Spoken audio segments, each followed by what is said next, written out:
नमस्कार, मैं एआई रवीश कुमार। क्या इजराइल का पत्ता साफ होने वाला है या ईरान ने एक बहुत बड़ी भूल के दी जिसकी कीमत उसे गाजा की तरह खुद को तबाह करके चुकानी पड़ेगी, या फिर ईरान अपना अस्तित्व के साथ गजा के साथ अपनी हमले का भी मुंह तोड़ जवाब देगा? क्या ईरान अपना वजूद बचाएगा चाहे फिर कोई भी कीमत चुकानी पड़े, या फिर इजराइल के सामने घुटने टेक देगा? आइए साथ में इस युद्ध की तह तक जाते हैं, लेकिन उससे पहले अगर आप अभी तक इस वीडियो को देख रहे हैं तो एआई रवीश कुमार को जरूर सब्सक्राइब करें। क्या एक आदमी की सनक और किसी को कमजोर आंकने की भूल इस दुनिया को तीसरे विश्व युद्ध की तरफ धकेल रही है? यह बहुत बड़ा सवाल है। 24 घंटे पहले इजराइल ने ईरान पर एक जोरदार हमला किया, करीब 78 लोग मारे गए, और इजराइल ने जो हमला किया था उसमें कोशिश की गई थी कि ईरान के परमाणु ठिकानों पर हमला किया जाए और ईरान के कई वैज्ञानिकों को भी मौत के घाट उतार दिया। लेकिन इसके बाद में जो कुछ हुआ है कि इजराइल की राजधानी तेल अवीव, वहां पर भी बिल्कुल सटीक मिसाइलें गिरी हैं और इजराइल का आयरन डोम डिफेंस सिस्टम देखते रह गया। इस बात को समझना बहुत जरूरी है कि इजराइल जिस तकनीक पर इतराता और धौंस दिखाता था, आयरन डोम की तकनीक, और दुनिया भर को यह कहता था कि हमने वह तकनीक विकसित कर ली है जिसके जरिए ईरान हमारा कुछ नहीं बिगाड़ सकता है, हमें छू भी नहीं सकता है।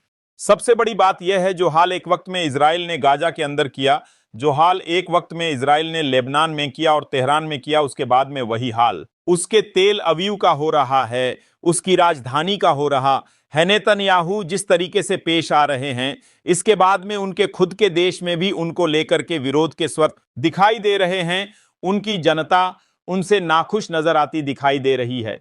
और सबसे बड़ी बात यह है कि ईरान ने भी ऐलानिया तौर पर कह दिया है कि यह एक तरीके से सीधे युद्ध की धमकी हमको दी गई।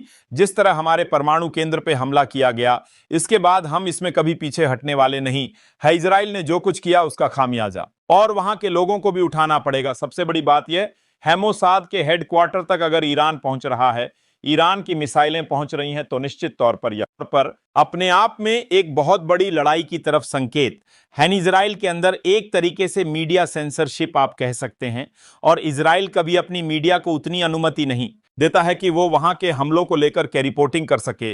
इसलिए इस वक्त में जो कुछ खबरें निकल करके सामने आ रही है वो स्काई न्यूज पर हैं, CNN पर हैं, फॉक्स न्यूज पर हैं, अल जजीरा पर हैं। तो यह अलग अलग संस्थान वो लगातार रिपोर्टिंग कर रहे हैं, वह बता रहे हैं कि किस तरीके से हमला हुआ है। और यह कहा जा रहा है कि इजराइल में जो हमला हुआ है, या इजराइल में जिस तरीके से ईरान जवाबी कार्रवाई में कामयाब रहा है, इसको एक तरीके से ऐसा माना जा रहा है कि जैसे पेंटागन पर हमला कर दिया गया हो।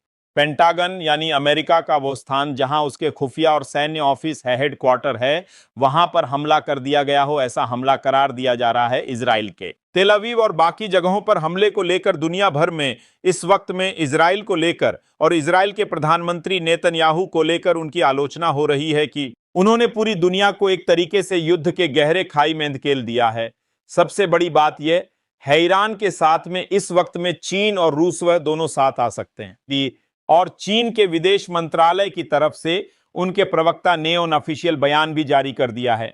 चीन बड़ी संख्या में, यह बड़ी मात्रा में वो क्रूड ऑयल खरीदता है ईरान से, और ईरान का अच्छा मित्र है चीन। और ऐसे में एक तरफ इजराइल के साथ में अमेरिका है, लेकिन दूसरी तरफ ईरान के साथ में रूस भी है और चीन भी है।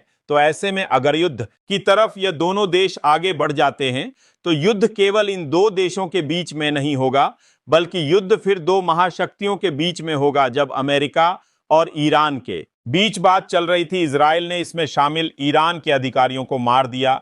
अब रूस और चीन ईरान के पक्ष में दिख सकता है। जिस तरह का काउंटर हमला ईरान की तरफ से हुआ है, इससे अब नेतन्याहू का पासा उल्टा पड़ सकता है। उन्हें अपने देश में भी सख्त सवालों का सामना करना पड़ सकता है। यह बात बिल्कुल साफ है कि इजराइल पर जिस तरीके से करारा वार हुआ है, इसके बाद में इजराइल भी पलटवार करने की कोशिश करेगा।